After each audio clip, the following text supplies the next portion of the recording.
Como les decía, un poco la idea de hoy es, como habrán visto en el cronograma, hablar de lo que es el proceso civil y después detenernos un poco en el debido proceso civil también. Ustedes vienen de ver en procesal penal el debido proceso en su fase penal, así que lo que vamos a ver hoy son las modulaciones propias del debido proceso civil.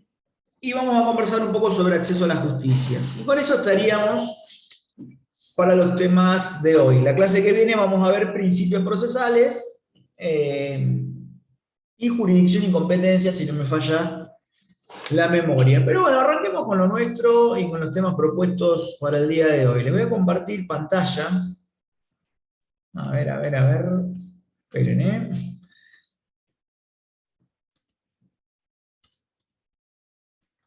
Tenemos unas diapositivas que son para ir siguiendo lo que vamos diciendo. Tampoco, nunca me gustó mucho la lógica de las diapositivas, pero para no repetir los conceptos me parece que está bueno. A ver si agarra. ¿Se ve, no? Sí, sí, se ve. Perfecto. Bueno, vamos a ver pantalla completa. Bien, empecemos por el principio, ¿no? ¿De qué hablamos cuando hablamos de derecho procesal? Porque van a ver que muchas veces hacemos referencia a ese término y pocas veces lo definimos. Máxime en nuestra materia, que ustedes, como hablamos hace un rato, vienen de Procesal 1, donde se charla la teoría general del proceso.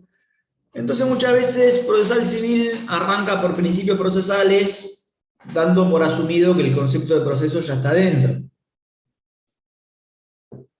Pero está bueno repasar o rememorar algunos conceptos fundantes. Hace unos minutos hablábamos de Couture, fíjense qué rápido que aparece.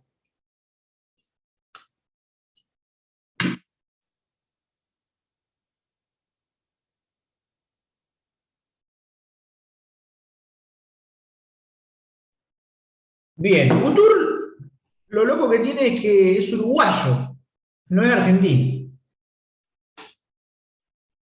Pero pertenece a lo que llaman procesalismo rioplatense, junto con los otros autores clásicos del derecho procesal argentino, ¿no? Como Palacio, Alsina. Alsina también es un libro muy, pero muy interesante, muy rico en conceptos. Nosotros no lo damos aquí porque ya, como se refiere a un código de procedimientos derogado, ya quedó medio viejo. Pero si encuentran el libro de Alsina también, es muy, pero muy bueno. Tiene conceptos bastante parecidos a los de Couture. Pero bueno, no nos vayamos por las ramas. ¿Qué dice Couture? El derecho procesal es la rama de la ciencia jurídica que estudia la naturaleza, el desenvolvimiento y la eficacia del conjunto de relaciones jurídicas denominado proceso civil. Vamos a ir desarmando un poco esta definición, porque fíjense que las palabras que usa en realidad no son casuales. Hoy hablábamos de los autores analíticos, ¿no? Una de las características que tiene la analítica es que ninguna palabra de la que usan es casual, porque pretende encerrar con una palabra precisa el concepto sin que se escape nada, ni por exceso ni por defecto. Entonces, fíjense que parte de concebir el derecho como una ciencia, ¿no? Cuando dice de la ciencia jurídica ya está haciendo una definición cuasi política. Dice que es la rama de la ciencia jurídica. Entonces no lo entiende ni como una disciplina, ni como... No, el derecho es una ciencia. Y después usa tres palabras bastante interesantes. Naturaleza, desenvolvimiento y eficacia. Y después Couture empieza a construir el concepto de derecho procesal a partir de tres preguntas. Por eso son tres conceptos, tres términos que le sirven para hacerse tres preguntas, ¿no? Cuando habla de naturaleza, apunta a responder qué es el proceso. Cuando habla de desenvolvimiento, es más de tipo descriptivo. Y la pregunta sería, ¿cómo es? el proceso. Y la parte en que habla de eficacia apunta a para qué sirve el proceso. Vamos a ver dentro de un rato que un carácter que tiene el derecho procesal es su naturaleza eminentemente instrumental, o sea que sirve para algo. No es un derecho, digamos, en sí mismo. Las formas no se cumplen solo por las formas mismas, sino que es una rama del derecho que sirve para algo. Ya vamos a ver para qué, pero digamos que es instrumental. Y después cierra diciendo que estudia el conjunto de relaciones jurídicas denominado proceso civil, lo cual también es interesante, porque si damos vuelta a esta última frase nos está diciendo que el proceso, en definitiva, es un conjunto de relaciones jurídicas. Entonces también toma partido. Fíjense cómo en pocas líneas dice un montón de cosas. ¿Por qué digo que toma partido? ¿No? Porque si ustedes analizan la teoría general del proceso, van a ver que algunos autores decían que era un contrato, otros dicen que el proceso es una institución, más atrás decían que era un cuasi contrato. Bueno, no. El proceso civil es un conjunto de relaciones jurídicas. Obviamente que se van imbricando, ¿no? Relacionando entre sí. Bien, entonces, ¿qué es el proceso? Espere, antes de embarcarnos en lo que es el proceso. Esto hace que el contenido de la materia de derecho procesal abarque por lo menos tres grandes grupos de temas. En primer lugar, va a hablar de lo que es la jurisprudencia, la jurisdicción y la competencia, ¿no? Los atributos de la función jurisdiccional y la competencia de jueces y juezas. En segundo orden, va a hablar del régimen jurídico de las partes, en sentido amplio, ¿no? Lo que comprendería también a sus representantes, asistentes, a los terceros, sujetos procesales en general. Y en tercer lugar, a los requisitos, al contenido y a los efectos de los actos procesales. Y eso, fíjense que después va a ser casi toda la materia, ¿no? Porque todo puede resumirse en un acto procesal, un recurso, la demanda, una sentencia judicial. Es como demasiado amplio, pero digamos que después termina siendo el resto de la materia. Y después, obviamente, también nuestra materia comprende las cosas que le son conexas, ¿no? Van a ver que directamente relacionado a la jurisdicción, vamos a ver qué es lo que viene antes de la jurisdicción también, como por ejemplo la mediación. Pero no me quiero adelantar porque eso va a quedar para la clase que viene. Hasta ahí con el contenido de nuestra materia. Ahora, ¿cuáles son sus fuentes? Porque esto también es interesante de analizar. En primer lugar, la Constitución Nacional, los tratados y convenciones de derechos humanos, que ustedes ya conocen, no la vamos a enumerar ahora, pero sí les diría que hagan especial hincapié en el Pacto de San José de Costa Rica, artículos 8 y 25. Eso, chicos y chicas, como el Padre Nuestro. Artículo 18 de la Constitución.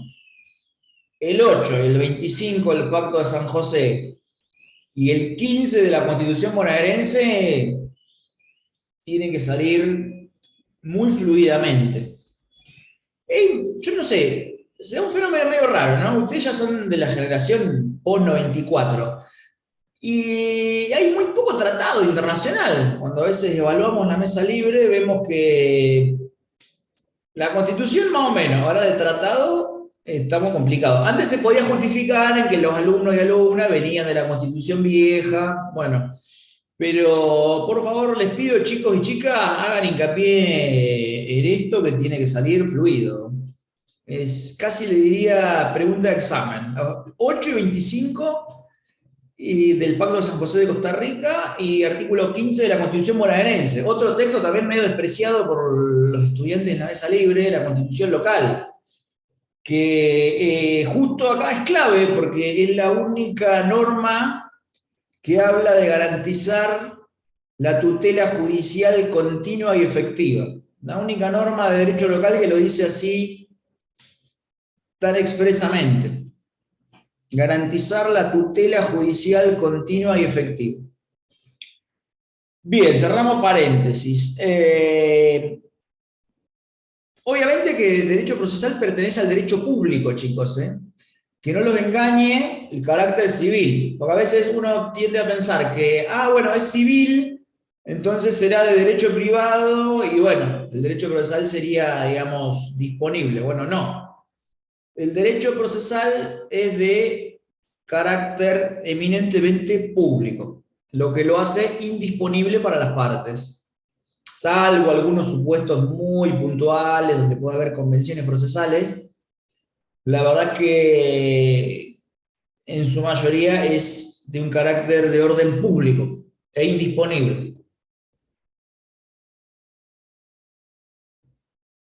Concretamente, o sea, ustedes no podrían resignar por un contrato algún recurso o a contestar demanda. Sería nulo, nulidad absoluta. Bien, entonces volvamos un poco para atrás. Cuando hablamos del concepto de proceso, que hablamos de las preguntas que se hacía Couture, la primera era ¿qué es el proceso? ¿Cómo es el proceso? Y la tercera es ¿para qué sirve? ¿Cómo es el proceso? Es lo que nosotros vamos a ver durante toda la materia, ¿no? Ahora bien, empecemos por el principio. ¿Qué es el proceso? Ya sabemos que modernamente es concebido como un haz de relaciones jurídicas, ¿no? Ahora bien, es un concepto o idea de carácter teleológico, lo que quiere decir que está calificada por su finalidad.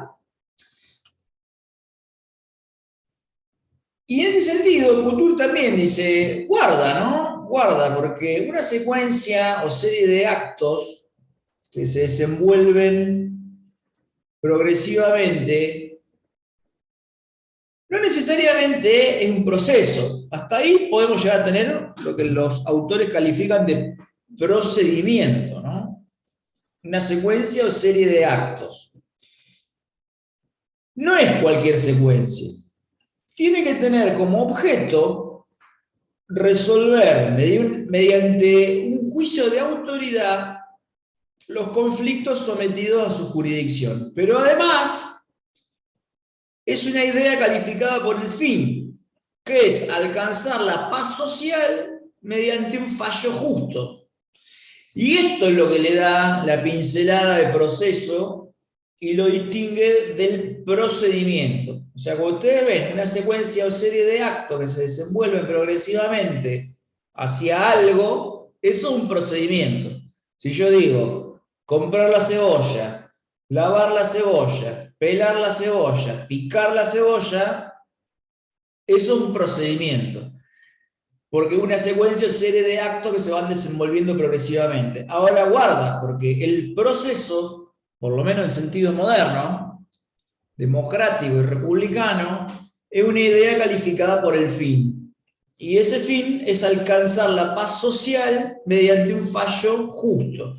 Y fíjense que una vez más, chicos y chicas, Couture no selecciona casualmente las palabras. Fíjense que en una parte de la definición habla de juicio de autoridad, habla de conflicto y dice sometido a su jurisdicción. La palabra juicio de autoridad nos habla de que es un procedimiento intelectual. No es que el juez tira la moneda al aire y dice, bueno, ganó el que sacó cara y a partir de ahí voy a construir mi fallo. No.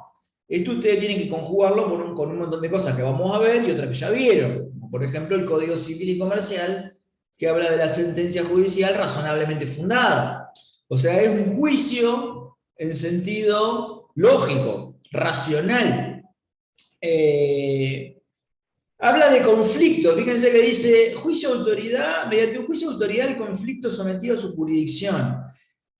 No necesariamente un conflicto es una controversia. Esta es una idea que también vamos a ver más adelante. ¿Qué quiere decir? Que no necesariamente hay pretensiones en pugna, una en duelo a muerte con la otra. No, estamos con un conflicto jurídico.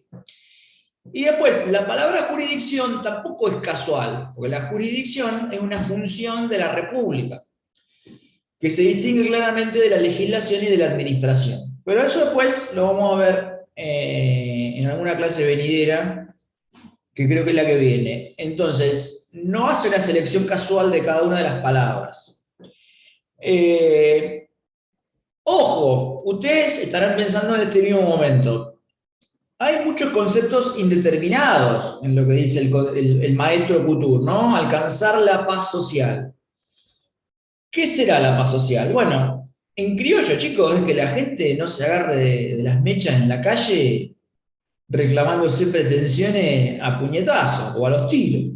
Entonces, eso es alcanzar la paz social. Paradójicamente, no son pocas las ocasiones donde nosotros vemos a la gente precisamente haciendo eso, ¿no? Agarrándose de las mechas en la vereda o a los tiros en la puerta de tribunales. Entonces, eso es lo que después nos lleva a preguntarnos si es que estamos cumpliendo la función calificada, esa de la que habla Couture, Calamandrei y otros autores, y pone un poco en crisis todo el sistema procesal, por lo menos el que tenemos hoy en la provincia de Buenos Aires. Lo mismo estará empezando el fallo justo, ¿no? ¿Cuándo es justo? Porque la palabra justicia también es susceptible de opinión. ¿De dónde lo podemos agarrar? ¿Cuáles pueden ser criterios objetivos para definir cuándo un fallo es justo? Vamos a conformarnos con decir que es justo cuando cumple con los estándares del debido proceso. El debido proceso se ha ido construyendo a lo largo de los siglos y a través, obviamente, de un montón de idas y vueltas históricas. Y hoy por hoy hay cierto consenso, que nosotros tenemos plasmado en las convenciones internacionales de derechos humanos, acerca de cuáles son los estándares que debe cumplirse para que un proceso judicial sea idóneo a resolver un conflicto dentro de un sistema democrático y republicano como el nuestro. Ahora vamos a ver lo que es un debido proceso, pero digamos, para asirnos de algo objetivo y racional, un fallo judicial sería justo cuando cumple con los estándares del debido proceso, ¿no? Y todo lo que decía el fallo Colalillo, ¿no? Cuando una es derivación razonada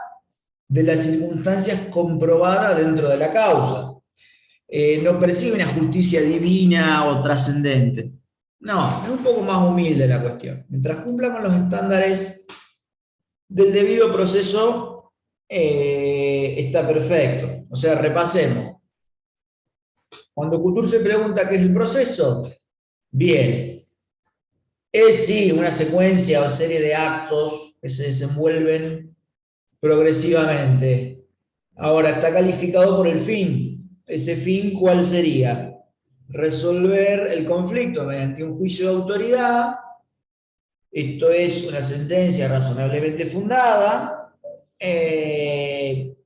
tendiente a alcanzar la paz social. Y la paz social se alcanza a través de un juicio justo cuando se cumplen los estándares del debido proceso. Bien, hasta acá cómo venimos. ¿Preguntas? ¿Consultas? Fíjense que acá tenemos ya, en líneas generales, dos de las preguntas de Couture. ¿Se acuerdan? ¿Qué es el proceso y para qué sirve? Ahora, tenemos acá, a ver, vamos a volver a compartir. Volvamos a lo del proceso justo.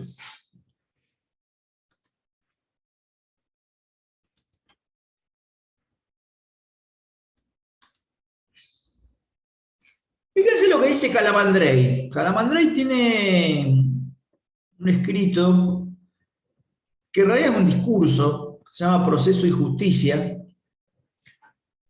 Y fíjense qué interesante lo que dice, ¿no? Que va en línea también con lo que dice Coutu.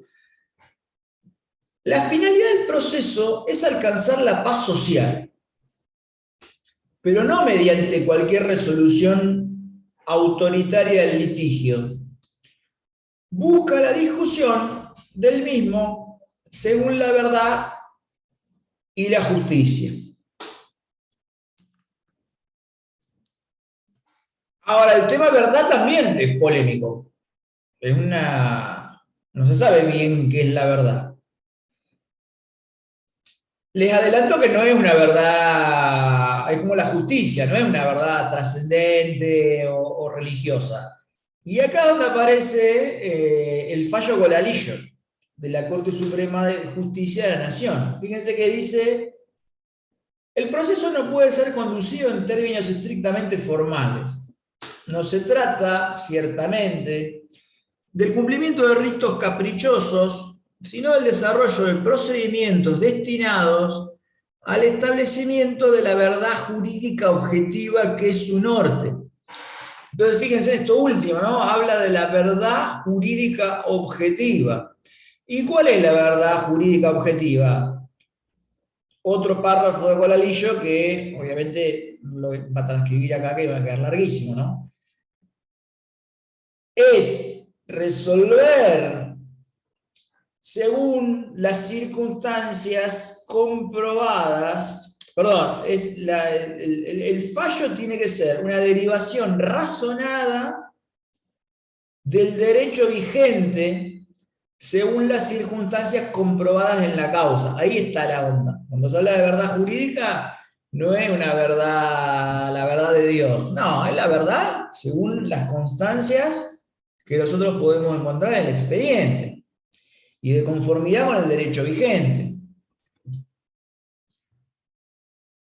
Y acá una pequeña frase del fallo Euler, que también va hermanado con Golalillo, siempre se enseñan los dos juntos. Dice que los jueces deben evitar la aplicación literal e indiscriminada de normas procesales cuando conduzcan a vulnerar el derecho sustancial. Deben evitar que la aplicación literal e indiscriminada de normas procesales conduzca a vulnerar el derecho sustancial. ¿Se acuerdan? Nosotros dijimos, sirve para algo. Bueno, ¿para qué sirve? Para hacer efectivos los derechos sustanciales. Ahí está la onda del derecho procesal y el carácter instrumental. Entonces repasemos. Como fin trascendente, ¿para qué sirve? Y para alcanzar la paz social. ¿Cómo se alcanza la paz social? A través de un fallo justo. Bueno, ¿cuándo es justo? Cuando cumple con los estándares del debido proceso. Cuando el fallo es razonada de las circunstancias comprobadas en la causa. ¿Qué es? Nada más ni nada menos que la verdad jurídica objetiva. Y finalmente, ¿para qué sirve? Bien, sirve para hacer eficaces los derechos sustanciales. Imagínense, chicos y chicas, que el derecho procesal no existiera, sería un catálogo de derechos, ¿no? Porque si el proceso es una garantía, como decía Calamandrei, sirve para darles eficacia. Si a mí alguien me chocara mi auto, me lo destrozara a barretazos, y yo no tengo un procedimiento efectivo y eficaz para conseguir una indemnización, sería nada, un papel escrito. Entonces por eso se dice que es instrumental. Tiene un fin supremo, digamos, que es alcanzar la paz social, y después otro más tangible, que es hacer eficaces los derechos. ¿Se acuerdan cuando en Introducción al Derecho hablaban de eficacia, de vigencia? Bueno, acá es la clave, acá se ve. ¿Cuándo un derecho es vigente? Y bueno, cuando está publicado, todo bien. Y la noción de eficacia tiene que ver con su concreción práctica. Si yo tengo un derecho vigente y no hay una manera de hacerlo cumplir, simplemente no es eficaz. Bien, hasta acá estamos, chicos. ¿Preguntas, consultas? Bueno, sigamos adelante. Les decía, estándares útiles para saber cuándo hay un proceso justo.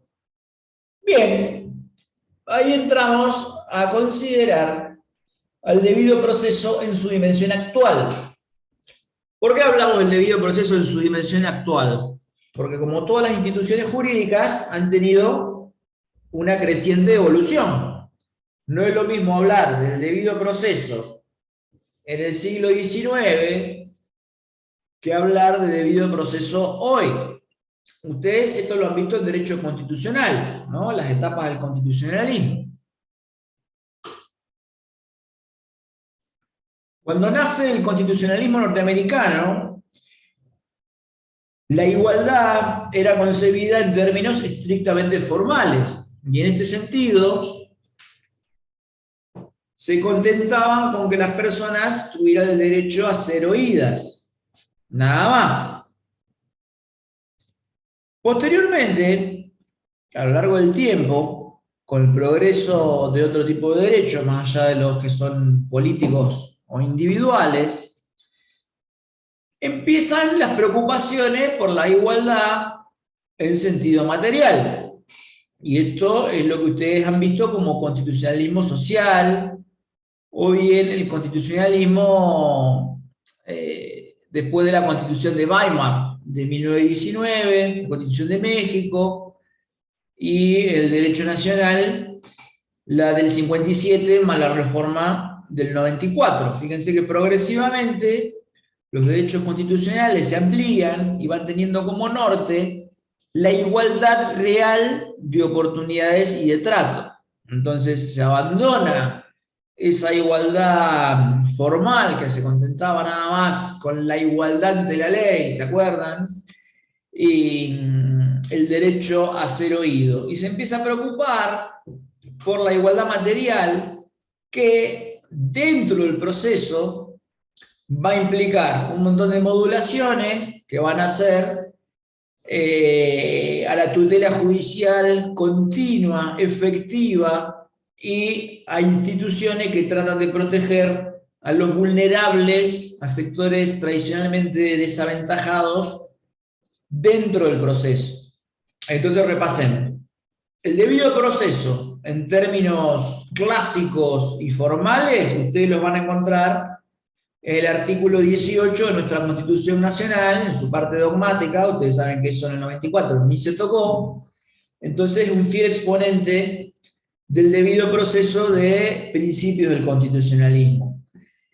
Ahora bien, esa idea modernamente comprende bastante más que eso de no ser privado de los derechos sin antes ser juzgado por juez competente. Bien, como dice el artículo 18.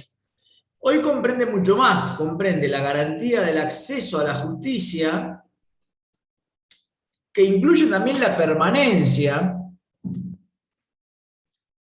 Vamos a volver a compartir pantalla.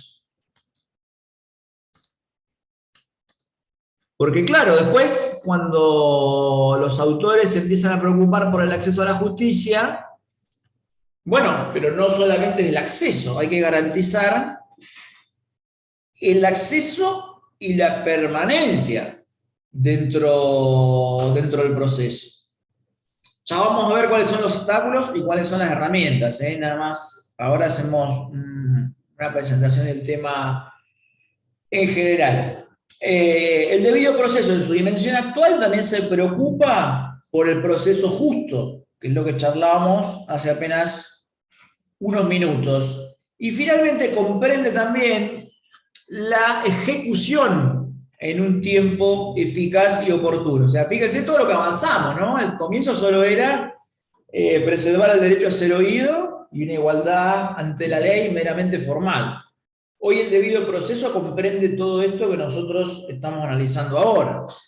No solamente el proceso en sí mismo, sino que sea justo, que se pueda garantizar el acceso y la permanencia, y que además se pueda ejecutar en un tiempo que sea eficaz y oportuno. Porque si yo ejecuto la sentencia civil dentro de 20 años, también estoy complicado. Bien. Ahora bien, estos tres, una definición de debido proceso es esta que podemos leer ahí. Yo medio que la salteé porque la di ya por aprendida. pero podríamos resumirlo en que nadie puede ser privado de sus derechos sin que se cumplan los procedimientos establecidos por una ley que asegure defensa, prueba y sentencia razonablemente fundada. En su dimensión actual también contempla el acceso a la jurisdicción y el derecho a que la sentencia se ejecute eficaz y oportunamente.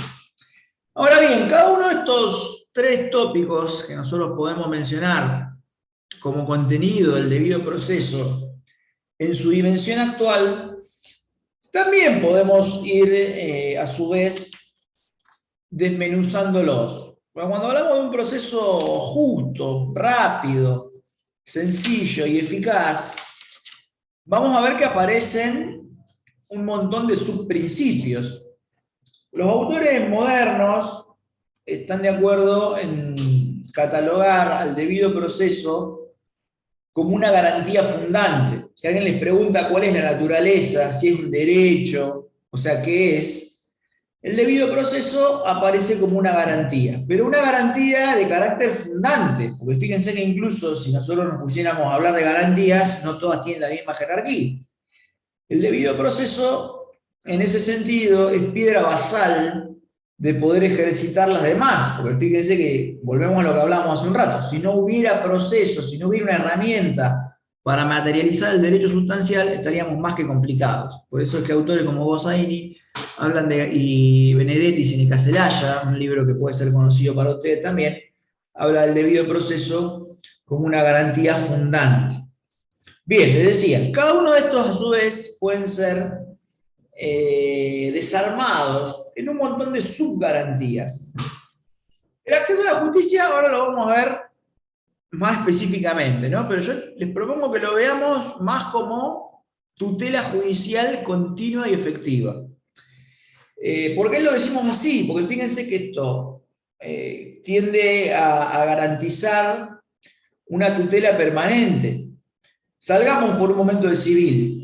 Piensen, por ejemplo, en los procedimientos de carácter administrativo. Si la tutela judicial llegara solo cuando hay un acto administrativo final y esté cerrada la etapa administrativa, y estaríamos complicados, porque muchos derechos se pueden llegar a distorsionar antes de que suceda esto. Por eso que la tutela judicial aparece aún durante el procedimiento administrativo. Aparece con cautelares, aparece con tutelas urgentes, en derecho privado puede aparecer mediante lo que llaman la tutela preventiva. Hay un montón de manifestaciones, pero no nos quedemos solo con el acceso a la justicia como poner un pie en tribunales el día 1. Por eso es continua y efectiva, hay una tutela permanente, aún antes del juicio propiamente dicho. Pero bien, enfoquémonos un poco más en esto del derecho a un proceso justo. Yo le decía hoy, el constitucionalismo norteamericano lo concibió como el derecho a ser oído. ¿Y oído dónde? Oído en una audiencia, no un derecho a ser leído. Fíjense cómo han pasado más de 200 años y estamos como deconstruyendo algunas garantías. Nosotros durante siglos concebimos el derecho a ser oído como el derecho en realidad a ser leído, por el carácter de escriturario que tiene nuestro proceso civil. Recién ahora, siglos después, se están empezando a implementar audiencias, el proceso por audiencias en sede civil, en base acordadas, porque fíjense que el Código Procesal todavía no se reformó. Pero digamos, fíjense cómo han pasado tantos años y recién hoy empieza a aparecer esta idea del derecho del ciudadano a tener su día en la corte, ¿no? A ser escuchado en una audiencia por la persona que en definitiva va a decidir la suerte de su litigio. Ahora, el juez tiene que ser competente, imparcial e independiente, con anterioridad, establecido con anterioridad por ley. Esto surge del Pacto de San José de Costa Rica, ¿no? Estas tres palabras, competente, imparcial e independiente.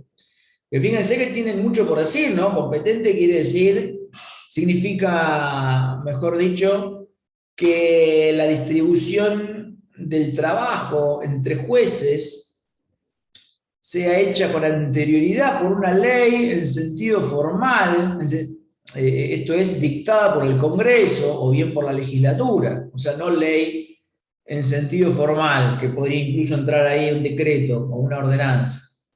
Lo de imparcial tiene que ver con que no es parte. Esto quiere decir que el juzgador no tiene interés. Y la independencia hace alusión a estar equidistante del resto de los poderes, ¿no? Sin presiones y sin interferencias. El proceso es justo cuando hay posibilidad de un derecho de defensa, pero un derecho de defensa real, no formal.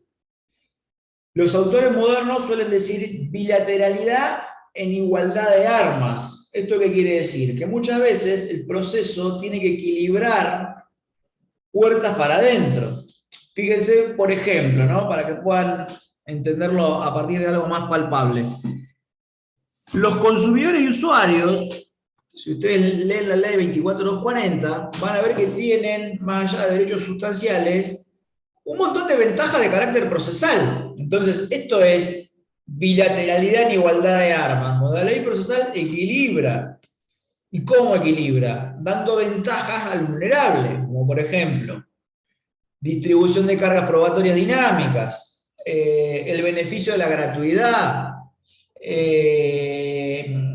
el depósito previo como requisito formal de la apelación, cuando la que recurre es la empresa. Entonces, fíjense cómo todo este tipo de normas son de neto corte procesal y tienden a un derecho de defensa real, a igualar armas dentro del proceso. El proceso es justo cuando se resuelve dentro de un plazo razonable, ¿no? Y mediante una sentencia adecuadamente fundada.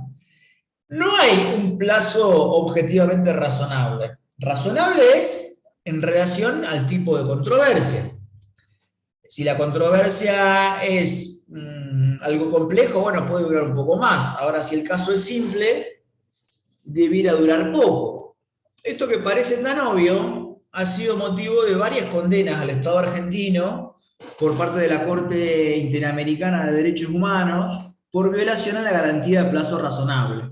El fallo más conocido es Furlan, seguramente lo han escuchado comentar en alguna otra materia, donde acá lo que había ocurrido era que un chico se había accidentado en unas instalaciones del ejército y la indemnización llegó como 20 y pico de años después. Obviamente no es un plazo razonable, ¿no? Pareciera que se le fueron ahí, se le dilataron un poco los tiempos. Y no es el único fallo. Después de Furlan ha habido otros que en idéntico sentido han condenado al Estado Nacional por violar la garantía del plazo razonable. La sentencia adecuadamente fundada, esto ya es algo más palpable porque lo van a encontrar en el Código Civil también y en el Código Procesal, que es la sentencia que da razones, ¿no? La sentencia adecuadamente fundada es la que se abraza, digamos, a dar motivos, y no, fíjense porque acá podemos seguir conjugando, ¿no? Hay otro autor muy interesante que se llama Genaro Carrió, que seguramente lo han escuchado nombrar en Constitucional.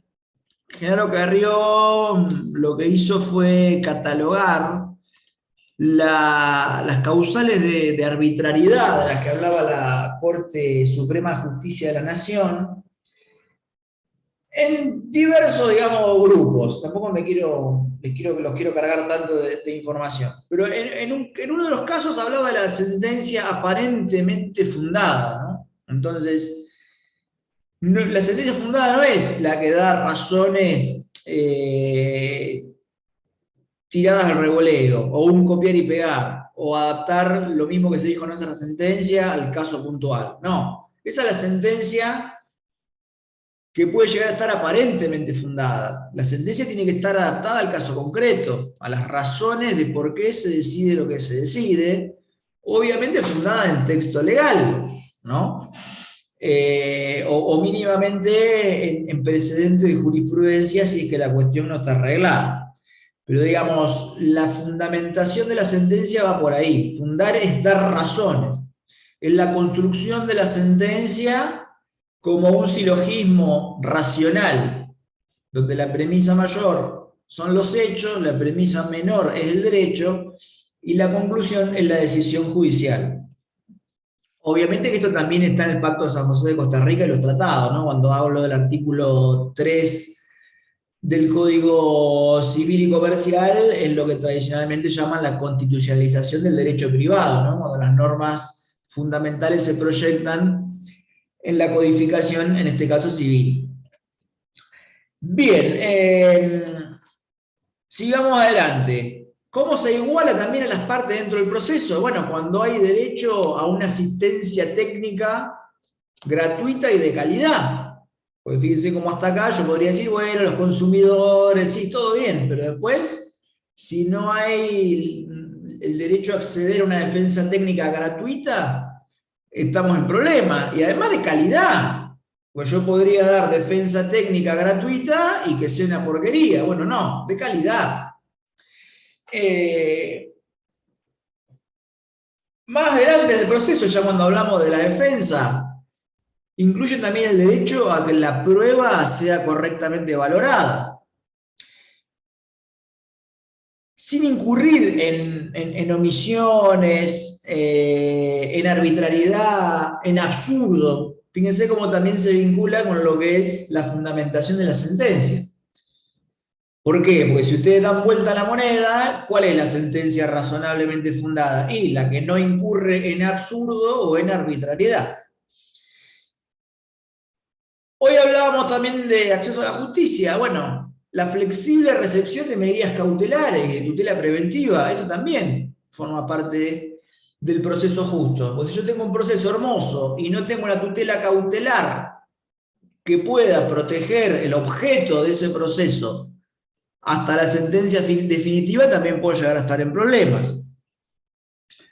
El derecho al recurso, en mi opinión, también está comprendido en el debido proceso en su dimensión actual.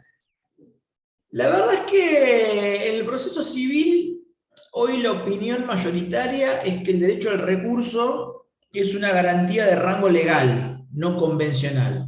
Eso es porque el Pacto de San José de Costa Rica, cuando habla del derecho al recurso, pareciera que habla del recurso penal, pero no lo dice expresamente.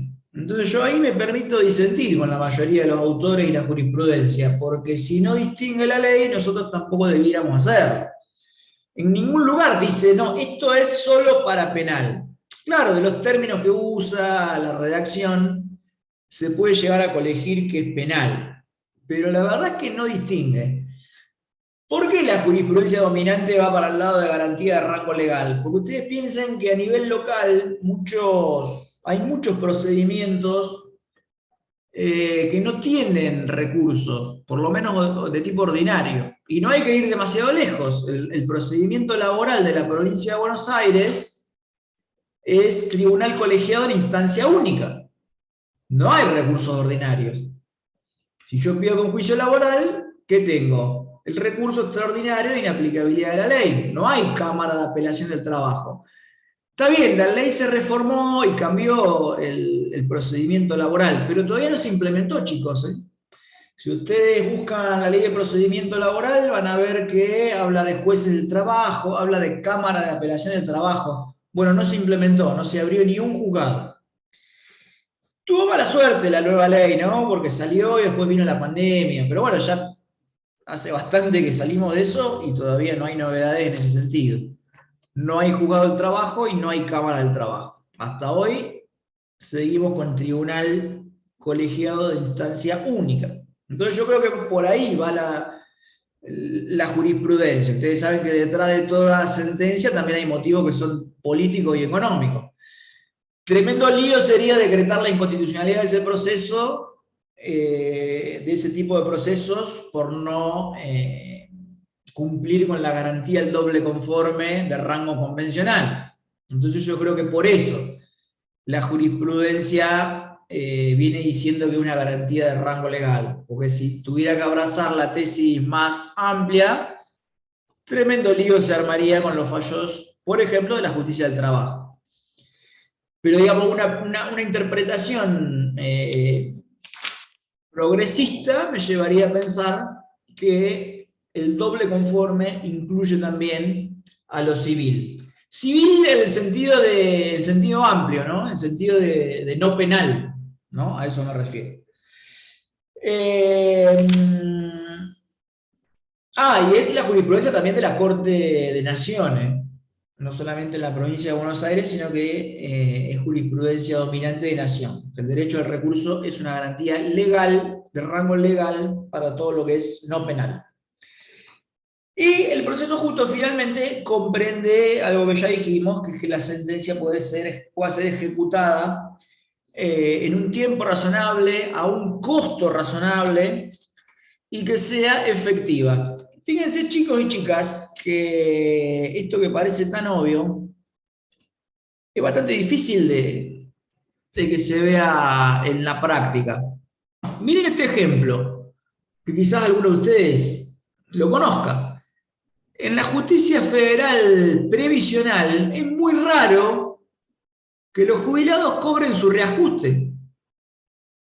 Entonces, ¿cómo yo voy a hablar de un proceso justo y de un proceso eficaz si nadie vivo lo cobra?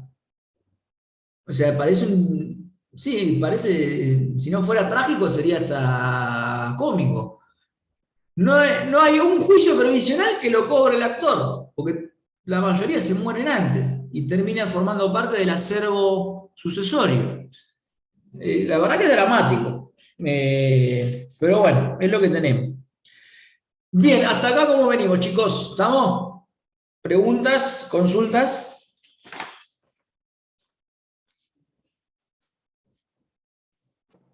Bueno, cerramos hablando un poco del acceso a la justicia y nos vamos a descansar. Les decía cuando empezamos a hablar de debido proceso en su dimensión actual que íbamos a poner un poco la lupa en el acceso a la justicia. Tienen ustedes un texto muy interesante dentro del material. Existen un montón de barreras, chicos y chicas, que pueden impedir que los ciudadanos y ciudadanas lleguen a tribunales en defensa de sus derechos. La barrera más obvia y más fácil de imaginar suelen ser los costos económicos. Y ciertamente que lo es, ¿no? Una de las barreras más importantes y más difíciles de quebrar es la económica. Pero junto a ella hay otras que también son muy importantes, como por ejemplo la falta de información. Siempre se dice que es difícil ejercer los derechos que no se conoce que se tienen. Entonces, la falta de información, el formalismo excesivo, también son barreras, junto con la corrupción en distintos niveles del gobierno, lo que genera miedo y desconfianza también en el sistema judicial. Lo que hablamos recién, ¿no? Las demoras en los procesos también es una barrera en sí misma. La barrera de tipo social. Cuando digo barrera de tipo social, no necesariamente están vinculadas directamente a la escasez de recursos, que no se nos confundan ahí las barreras económicas con las sociales. Nosotros tenemos dentro de nuestro país un montón de pueblos originarios, muchas veces ni siquiera hablan nuestra lengua, que es la castellana. Nosotros tenemos el idioma nacional, que es el castellano. Pero después la verdad es que hay un montón de naciones originarias que tienen otra costumbre, otros idiomas. Eso también es una barrera en sí misma. Cuando hablamos del intérprete, hace unos minutos, no necesariamente es, no sé, un traductor de italiano para algún inmigrante que no habla castellano, no. A lo mejor estamos hablando de un pueblo originario que necesitan las personas que están en juicio, un traductor e intérprete, alguien que les explique lo que quiere decir una sentencia. Para conjugar todas estas barreras, el Estado, que en definitiva es el que tiene que garantizar el acceso, ha ideado o se sirve de diversas herramientas. Entonces, desde lo económico, la más importante es la defensa gratuita. La defensa jurídica gratuita, por suerte en la provincia de Buenos Aires, sí es de calidad, se hace a través del Ministerio Público. Ustedes saben que el Ministerio Público tiene dos ramas, la rama fiscal y la rama de la defensa. Las unidades funcionales de defensa son las que proveen de defensa jurídica gratuita a los ciudadanos que carecen de recursos para pagarse un abogado. Y junto a la defensa gratuita tenemos el beneficio de litigar sin gastos, que es una herramienta que vamos a ver más adelante, pero a grandes rasgos les puedo decir que es una franquicia para evitar pagar los costos del proceso hasta que se mejore de fortuna. Lo vamos a ver más adelante, pero quedémonos con esa idea. Es una franquicia para no pagar gastos procesales. Ni tasa de justicia, ni honorario, ni nada. O sea, directamente es litigar sin pagar. No confundan ambas instituciones, por favor les pido. Una cosa es abogacía pública gratuita y otra cosa es beneficio de litigar sin gastos. ¿Por qué les digo esto? Porque tranquilamente una persona puede tener un abogado privado pago que a su vez le tramite el beneficio de litigar sin gastos y puede darse el caso que alguien que tenga un abogado público, en el caso puntual, no le tramiten el beneficio. Entonces son cosas que van por carriles distintos. Obviamente que lo normal es que si alguien se hace defender por un defensor oficial, ese mismo defensor también solicite para su pupilo el beneficio de litigar sin gastos. Pero digamos que si no lo hace, no está exento del pago de los gastos judiciales. Simplemente lo que tiene un abogado gratis, pero no está exento del pago de los gastos judiciales. Entonces eso es importante tenerlo en cuenta. Una cosa es abogacía gratuita y otra cosa es beneficio de litigar sin gastos. No solamente el Ministerio Público provee defensa gratuita, los colegios de abogados también. Si ustedes se fijan, el juramento de los abogados y abogadas de la ley 5177 implica comprometerse con la defensa de los carentes de recursos. Entonces, cada colegio organiza dentro de su institución consultorios jurídicos gratuitos, que suelen patrocinar también a las personas que se acercan. Esto se hace por sorteo. ¿Qué quiero decir? Está bien, cada colegio lo organiza de manera diferente o parecida, pero cada una tiene su organización propia, digamos, ¿no? Lo tradicional es que las personas se acercan al consultorio jurídico, ahí más o menos lo asesoran. Si está para patrocinarlo, se sortea un abogado de la matrícula y vos no te podés negar. Esa sería, a grandes rasgos, la manera en que se hace operativa esta garantía a través de los colegios de abogados. Finalmente, algunas instituciones públicas también pueden dar patrocinio gratuito.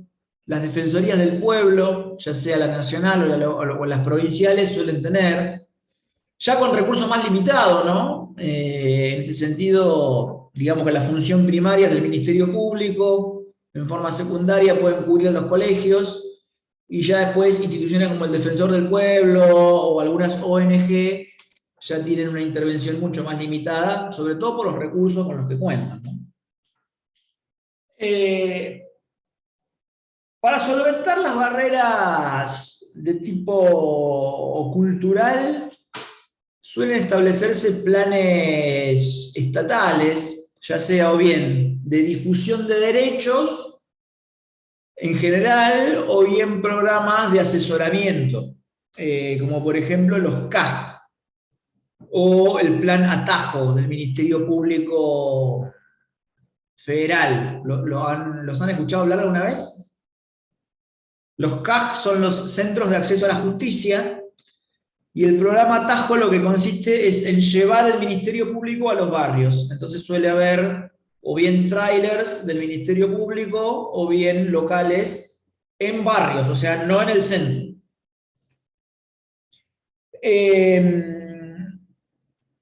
Finalmente, en Provincia de Buenos Aires, eso a nivel federal, ¿no? En Provincia de Buenos Aires están los centros de acceso a la justicia, que dependen del Ministerio de Justicia de la Provincia de Buenos Aires. Hay casas de justicia también, local. Tengo entendido que ahí en Bolívar hay uno, corríjanme, y en Deró también hay otro, otra Sí, casa acá de hay uno. justicia. Pero Hay que- no tiene la Casa de la Justicia es un estilo de mediación, al menos lo que veo Claro, yo. es como una mediación vecinal, ¿no? Sí, sí, en cualquier tipo de conflictos. Ah, mirá vos. Yo consulté cuando me separé y era, o sea, un tipo de como voluntades, unir voluntades. Una mediación Otra parte no. voluntaria. Claro, exactamente. Así Son es. Bien. Sí, sí. orientadoras.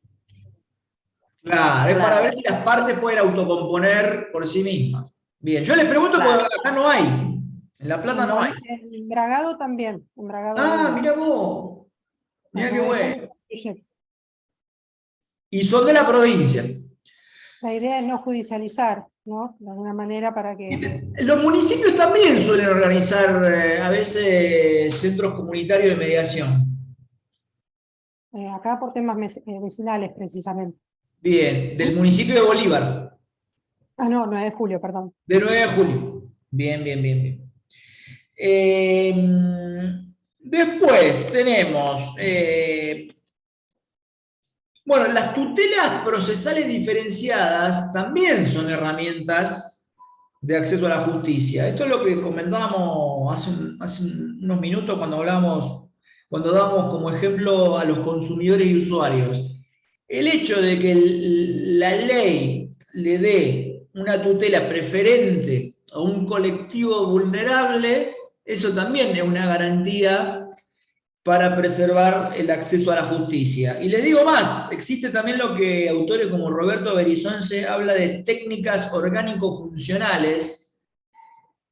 Repito, técnicas orgánico-funcionales. Eso quiere decir que el hecho de que haya un fuero específico también es una garantía de acceso a la justicia, como el fuero de familia, el fuero del trabajo. El solo hecho de que exista todo un fuero para la tutela de un colectivo vulnerable o tradicionalmente desaventajado, eso también es una herramienta que pretende garantizar el acceso a la justicia. Esa idea está buena, lo de garantía, lo de técnicas orgánico-funcionales, porque ya que exista un fuero de familia con principios que le son propios, con un procedimiento que tiene como norte, por ejemplo, el caso de los menores, el interés superior del niño, eso ya en sí mismo es una herramienta o una garantía de acceso a la justicia. Bien, consultas, preguntas, chicos, chicas. Bueno, ya son varios minutos, vamos a dejar acá. Les pido por favor que después miren el material, tienen material de acceso a la justicia, hay un texto de debido proceso. Y bueno, la clase que viene seguimos. Vamos a estar charlando de principios procesales, jurisdicción y competencias. ¿Seguro, chicos? ¿Preguntas, consultas? De últimas, hablamos un rato al principio de la clase que viene, ¿les parece? Listo, profe. Bueno, les mando un abrazo grande, después les subo la clase y la publicamos ahí en el Classroom. Gracias. Buen fin, Nos vemos el jueves, ¿eh? El jueves que viene.